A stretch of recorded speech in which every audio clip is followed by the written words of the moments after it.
There's no feeling more intense than starting over.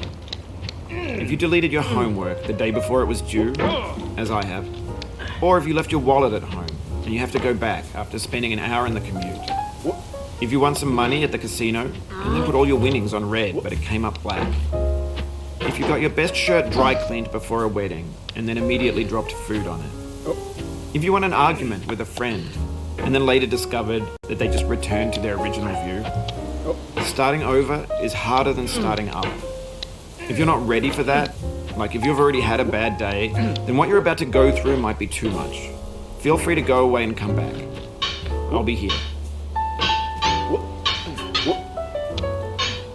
Alright, thanks for coming with me on this trip. I'll understand if you have to take a break at any point. Just find a safe place to stop and quit the game. Don't worry, I'll save your progress, always, even your mistakes. This game is a homage to a free game that came out in 2002 titled Sexy Hiking. The author of that game was Jazuo, a mysterious Czech designer who was known at the time as the father of B games. And B games are rough assemblages of found objects. Designers slap them together very quickly and freely, and they're often too rough and unfriendly to gain much of a following. They're built more for the joy of building them than as polished products. In a certain way, Sexy Hiking is the perfect embodiment of a B game. It's built almost entirely out of found and recycled parts, and it's one of the most unusual and unfriendly games of its time. In it, your task is simply to drag yourself up a mountain with a hammer. And that act of climbing, in the digital world or in real life, has certain essential properties that give the game its flavor. No amount of forward progress is guaranteed. Some cliffs are too sheer or too slippery.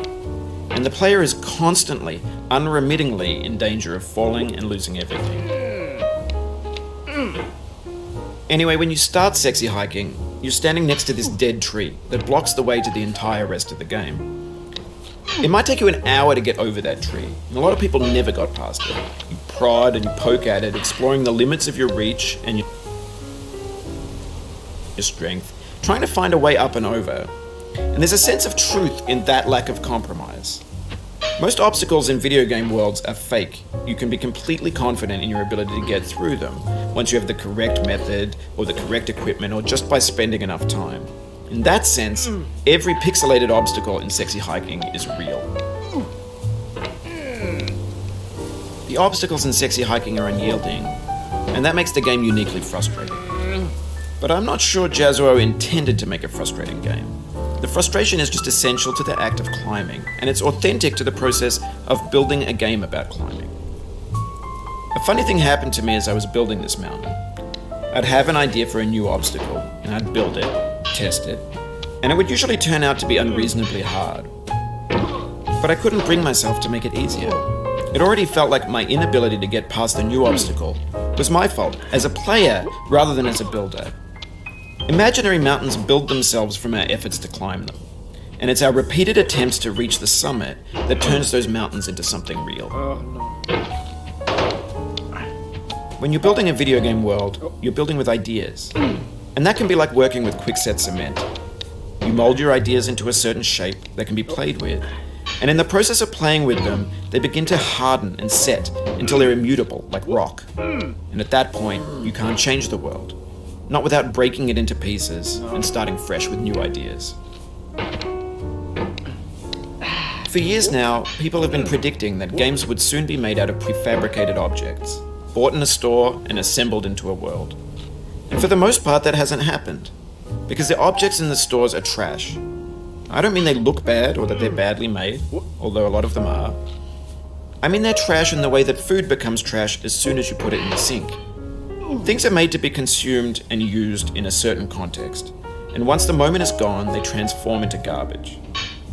In the context of technology, those moments pass by in seconds.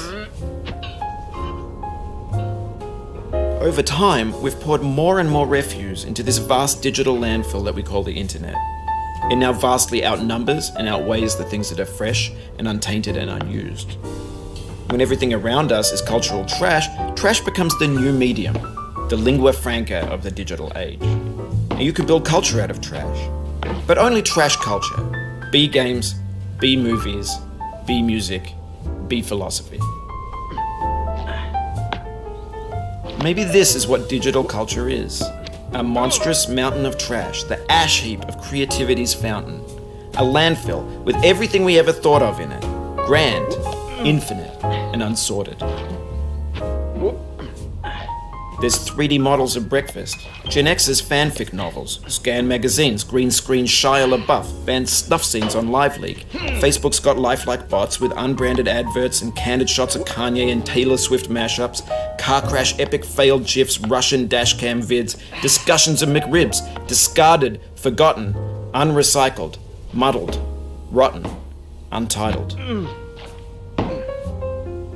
Everything's fresh for about 6 seconds, until some newer thing beckons, and we hit refresh. And there's years of persevering, disappearing into the pile, out of style, out of sight. In this context, it's tempting to make friendly content that's gentle, that lets you churn through it but not earn it. Why make something demanding if it just gets piled up in the landfill, filed in with the bland things?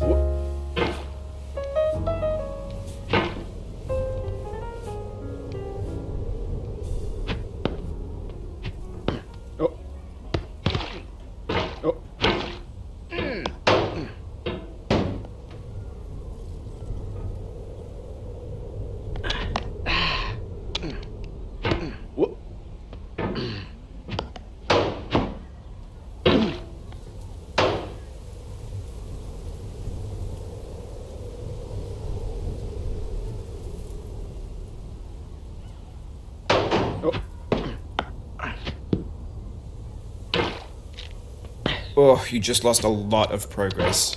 That's a deep frustration, a real punch in the gut.